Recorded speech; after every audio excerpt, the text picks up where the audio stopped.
Hoy en la entrevista le damos la bienvenida a una de las mayores artistas del Chile contemporáneo. Poeta, artista visual, cineasta, activista, con una trayectoria de más de 5 décadas que le han valido reconocimiento mundial.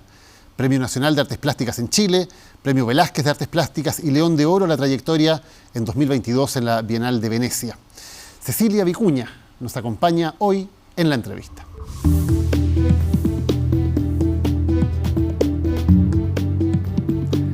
Tenemos hoy el agrado, el privilegio, el honor de estar junto a la artista Cecilia Vicuña. Cecilia, bienvenida a la entrevista. Hola. Las presentaciones aquí siempre son difíciles porque son categorías que quedan evidentemente muy cortas frente a tu trabajo. ¿Cómo te definimos? ¿Artista visual? ¿Poeta?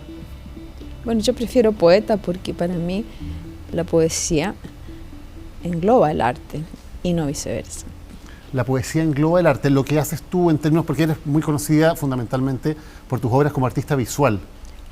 ¿Sientes que es una forma de poesía? En este momento, pero ¿sí? A lo largo de mi vida era al revés. ¿Y sientes que el arte visual es una forma de poesía entonces? Sin duda, por lo menos para mí. Tú sabes que esas cosas son subjetivas. Cecilia, partiendo tu carrera o partiendo tu involucración en el arte, ¿qué tan importante fue el ambiente en que te criaste en tu infancia, el hecho de haberte criado tan dentro de la naturaleza, no digamos cerca, sino que dentro de la naturaleza? Sí, bueno, fundamental. Es decir, yo creo que todo mi arte viene de eso, del hecho de haber vivido así en un lugar silvestre, porque era increíblemente silvestre, o sea, hasta los 9 años. Entonces, cuando tú piensas cómo era ese Chile en ese momento, desde la perspectiva de hoy, en que todo está tan destruido y dañado y contaminado, teníamos un paraíso. Imagínate que yo nací el año 48, entonces toda esa infancia fue impresionante. Yo vivía en una casita de adobe, rodeada de bosques, lagunas y caminitos de tierra. Todavía no estaba como urbanizado ese lugar. Entonces, al frente, por ejemplo, de nuestra casa, chacras, ¿no? Y por ese caminito de tierra yo caminaba a la escuelita, una escuela rural, pública. Entonces, todo eso, por ejemplo, por el interior de nuestra casita, que tenía un patio grande, pasaba una acequia de regadío, así de ancha. Entonces era como, imagínate, ahí había sapitos de 4 ojos, había mucha vida animal. Entonces yo crecí así. Y tus primeras obras tienen que ver precisamente con eso, ¿no? Con rescatar y con entender lo que había en la naturaleza. ¿Cómo entiendes que hay en esa relación con la naturaleza una forma de arte? Bueno, yo creo que, es decir, si uno mira el mundo desde la perspectiva del aire, del viento, de la luz, del agua, y tú sientes como siente un niño no piensa que el agua es algo inanimado. El niño o la niña se relaciona con el agua como una criatura, como un ser viviente, ¿ya? Y tú te das cuenta como niño, sobre todo nosotros no éramos niños vigilados, porque en esa época no había el sentido de que los niños tenían que ser resguardados como hay ahora, ¿ves? Entonces yo tenía todo el espacio y la libertad y la soledad para entenderme con el agua, el viento, las plantas, los bichitos, y en conversación con todo ello. Entonces, ese sentido de lo sagrado es el sentido más profundo del arte. Pero lo sagrado no desde un punto de vista religioso, sino desde un punto de vista de que cada cosa tiene su modo de ser. Entonces, es como, digamos, la base de los derechos humanos. Son los derechos de la naturaleza, en el sentido de que el agua quiere ser agua, la planta quiere crecer. Entonces, el niño siente todo eso. Y eso es una transmisión, una enseñanza, una sabiduría. Entonces el arte, el hacer de las manos, es como el hacer un bichito, hace su ruquita, hace su cuevita. ¿Te fijas? Entonces es algo, yo tengo el recuerdo de haber hecho eso siempre. Y a partir de ahí es que surge el arte precario, las basuritas, como dices tú también. Claro, sin duda, porque yo empecé a sentir que de pronto hubo un momento muy específico en mi vida y que sucedió en la playa de Concón a comienzos del año 66, en enero. Y me acuerdo porque ese fue el año que yo entré a la universidad. Entonces tengo muy grabado cómo fue el transcurso entre la escuela secundaria, el liceo y la universidad. Entonces en ese momento yo estoy ahí y de pronto sentí que así como yo tenía conciencia, todo a mi alrededor era consciente.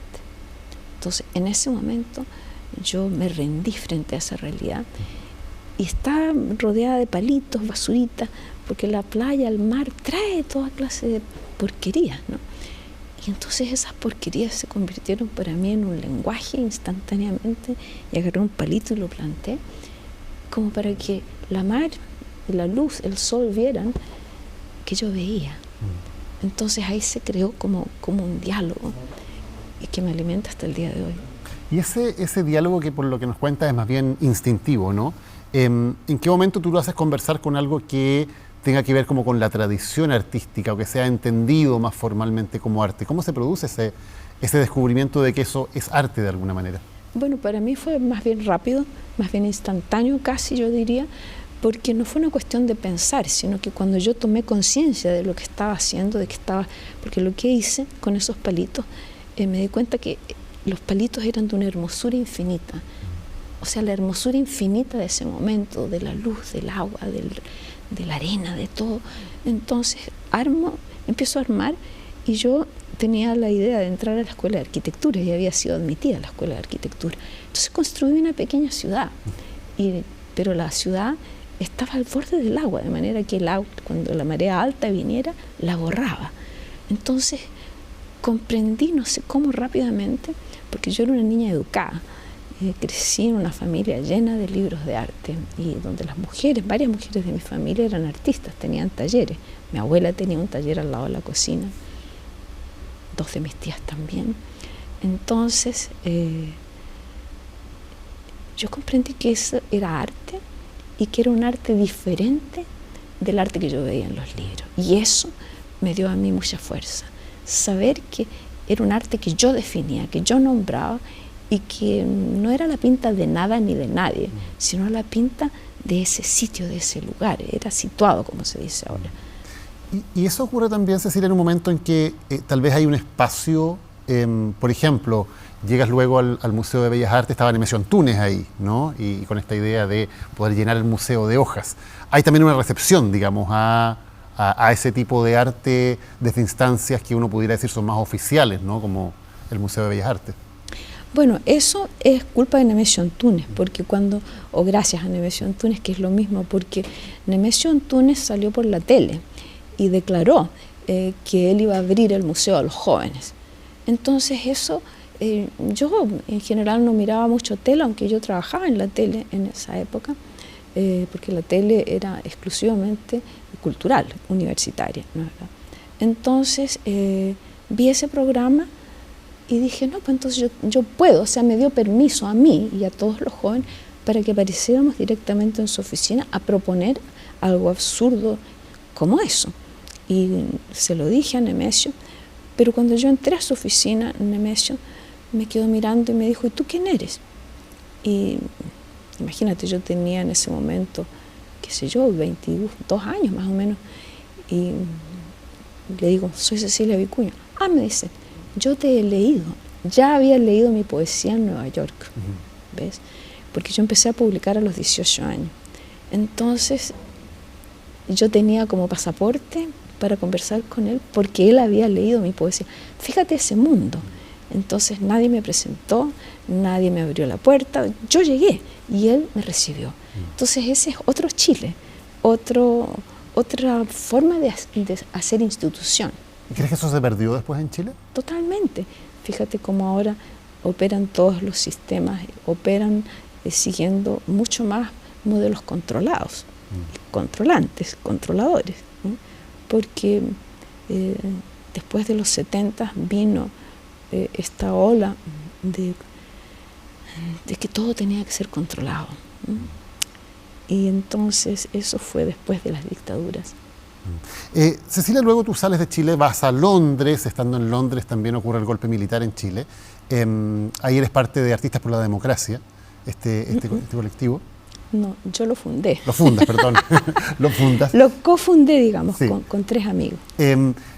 ¿Hay sientes que hay un continuo entre el arte y el activismo? ¿Te sientes un activista también, tal como un artista?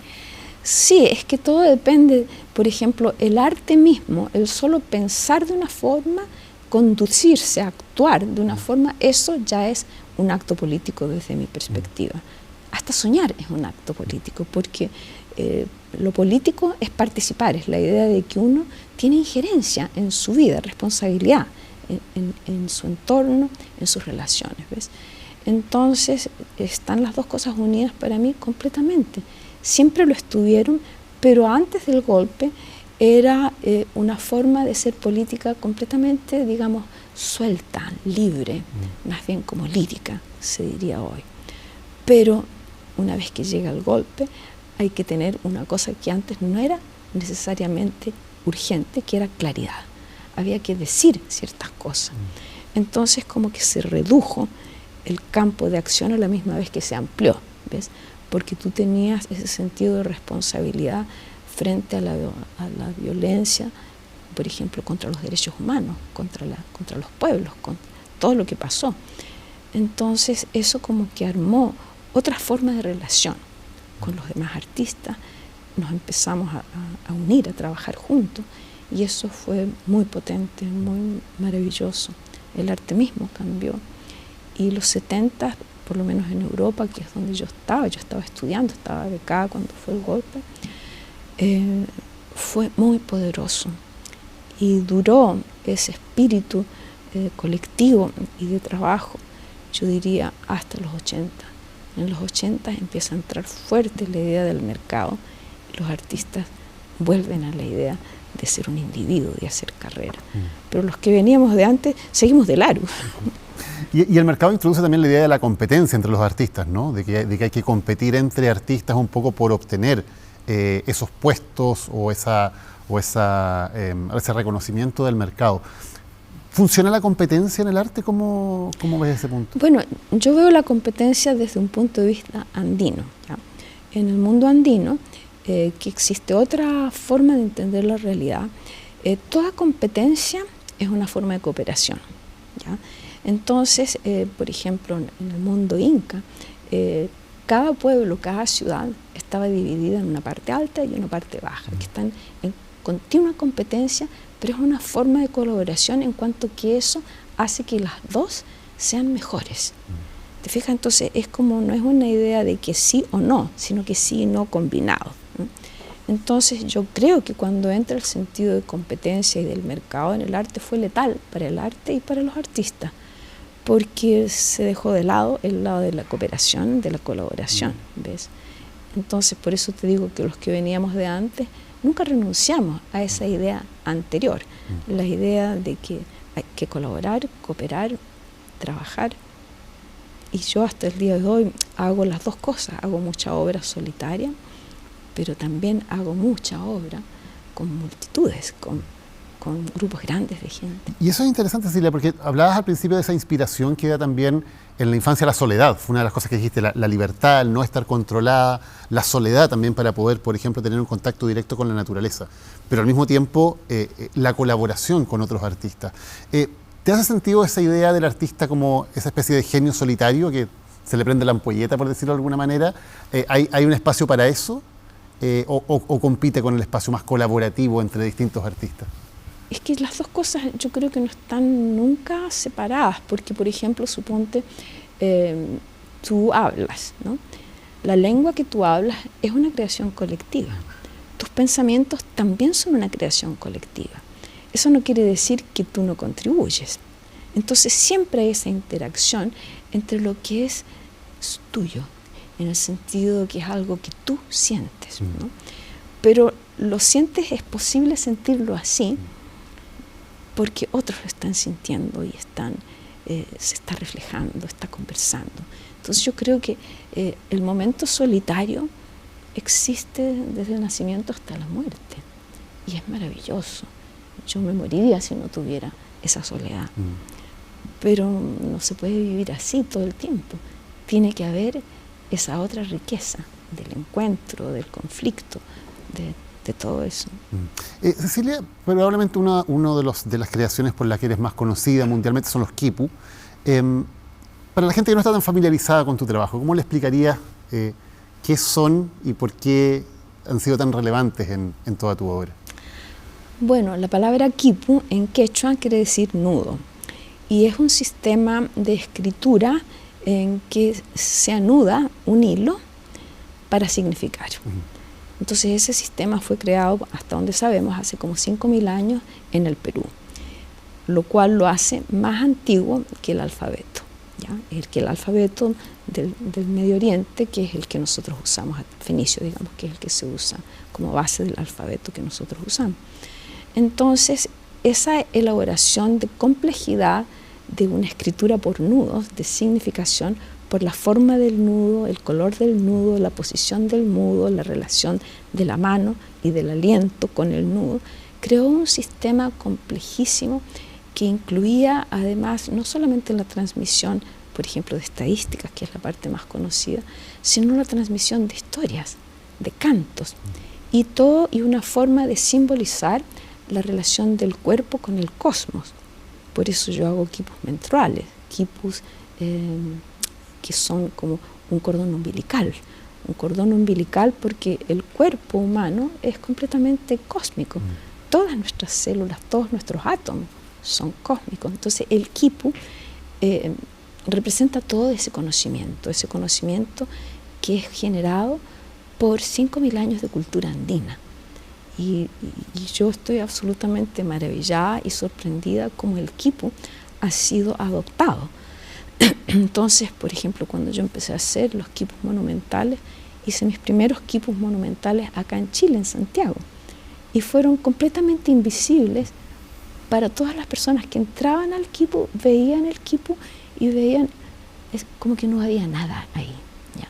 Entonces, ese transcurso de cómo el quipu que yo hacía, digamos, ya mi versión del quipu, se demoró más o menos, yo diría, casi 30 años en hacerse visible. Entonces, durante esos 30 años, ¿qué cambió?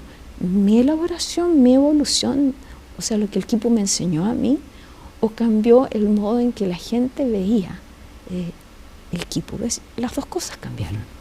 Entonces, el primer quipu mío que se notó, digamos, que fue observado, fue el quipu, lo llamé en inglés porque lo hice en Atenas, en la Documenta 14, en el año 2017, se llamaba quipu womb, el vientre, el quipu como vientre, ¿no?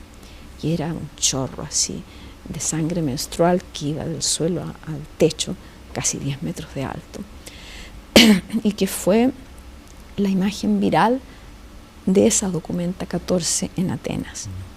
Entonces, por ejemplo, yo después visitaba esa exposición y los guardias, yo siempre converso con los guardias que generalmente son artistas que trabajan de guardias en los museos, y ellos me contaban cómo llegaban, ellos tenían un conteo y llegaban más o menos como 8.000 personas diarias y entraban al museo donde había muchas obras de la Documenta preguntando por la cosa roja, ¿no?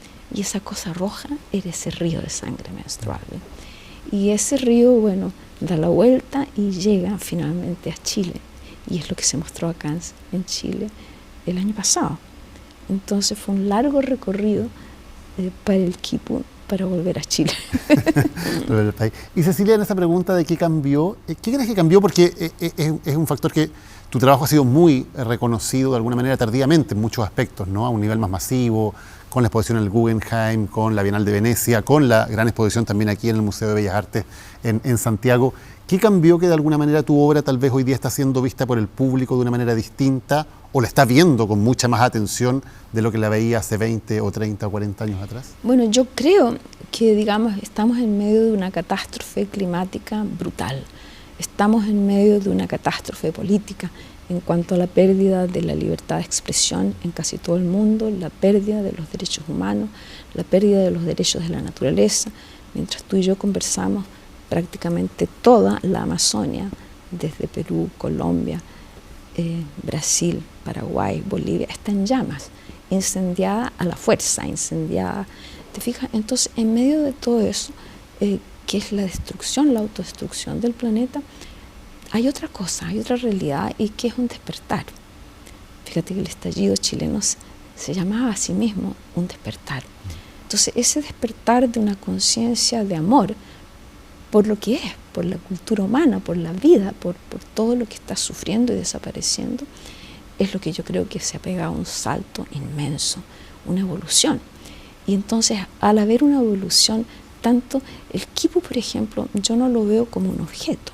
El quipu es un campo de conocimiento, y tú entras a interactuar con el quipu y el quipu te reconoce, y te enseña, te guía, ¿no? Yo, por ejemplo, frente al quipu, yo no lo pienso.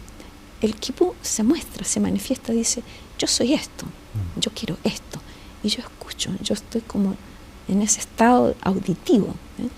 Y bueno, entonces, finalmente, tiene que haber siempre, para que el arte exista, tiene que haber un encuentro entre esa conciencia que le pertenece a todos y lo que tú haces, que también le pertenece a todos, aunque tú lo hayas transmitido. Cecilia, ¿qué importancia tiene el feminismo en tu obra? Y te lo pregunto porque hay en Chile una tradición que creo es muy importante de artistas, mujeres muy fuertes además, con mucha personalidad, más allá de su valor artístico. Estoy pensando en Gabriela Mistral, en María Luisa Bombal, en Violeta Parra, en fin. ¿Te sientes de alguna manera parte o heredera de esa tradición de artistas en Chile? Sin duda, por ejemplo, mis dos abuelas, materna y paterna, ambas eran artistas, ¿no? Mi abuela materna, Teresa Lagarriga, era escultora, y mi abuela materna, Teresa Arena, era cantante de ópera, ¿ya? Entonces, pero era diaguita, ella no lo sabía, yo lo supe porque después me hice mi ADN. Pero bueno, entonces ellas dos me decían a mí, mijita, usted no se case nunca porque usted es artista. Entonces yo crecí con esa idea de que mis dos abuelitas reconocieron, yo era un bebé, una guagua chica, 2 años, 3 años, y ellas ya sabían que yo era artista porque estaba siempre metida en sus talleres, y así como jugaba con las acequias, también jugaba con la greda, con las lanitas, con los lápices. O sea, me detectaron de un comienzo. Entonces yo tenía ese mensaje, mi hijita, usted tiene que hacer su arte, porque ellas al fin, su arte no prosperó. Porque, por ejemplo, mi abuela, la que era cantante de ópera, yo una vez encontré un recorte, creo que era del Mercurio, que decían que mi abuelita era la sensación operática del año 1922. Pero cuando se casó, se acabó la ópera, cantaba en su casa, ¿ves? Y mi abuelita paterna, que hacía unas esculturas maravillosas en greda, en arcilla, ella nunca hizo una exposición, porque tuvo 6 hijos. Y porque su marido, mi abuelo, fue perseguido, estuvo preso 4 veces, porque era un defensor de los derechos civiles. Entonces, de exilio en exilio, todo, ella tenía que acarrear su taller y los 6 niños. Entonces, esa transmisión de mujer que quiere que la niña se realice, yo la recibí así, desde la cuna, más bien dicho. Y de esos orígenes, ¿cómo ha sido tu relación con el feminismo? ¿O qué te parece lo que ha ocurrido con el feminismo durante estos más de 50 años de trayectoria? Bueno, yo creo que escuché la palabra feminista por primera vez en los 70 o fines de los 60, que apareció una noticia para ridiculizar a las feministas diciendo que las mujeres estaban quemando sus sostenes. Ahí vi la palabra feminista por una vez. Y yo, imagínate, era chica, era adolescente en ese momento, y leí esa palabra y dije, entonces yo soy feminista. Entonces, no fue una cuestión ideológica, fue saber, porque toda niña sabe que vale menos que un niño hombre. Tu familia te lo hace saber desde el primer día.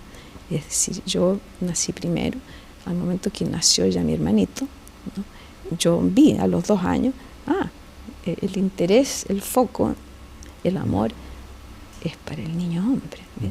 Entonces, toda niña en el planeta sabe eso. Así que hay un feminismo que es como radical y visceral, autónomo, ¿no? Y después, tú a medida que creces, vas encontrando ya la ideología, los libros, el pensamiento, pero mucho antes que el pensamiento viene ese sentido de injusticia absoluta, ¿no?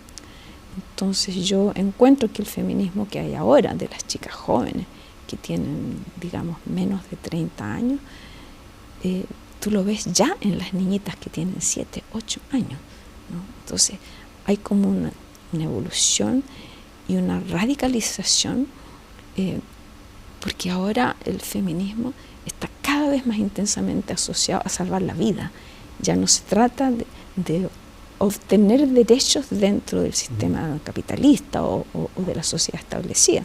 Se trata de transformar el mundo, transformar la vida. Entonces ese es el feminismo, que tiene toda la fuerza y a la que hay que darle toda la fuerza. ¿Y te sientes identificada con ese...?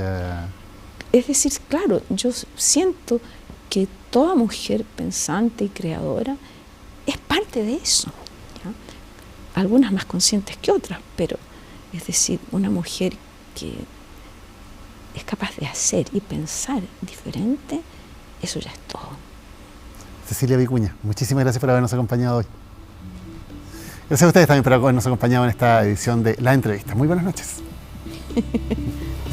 Muchas gracias, Cecilia. Gracias.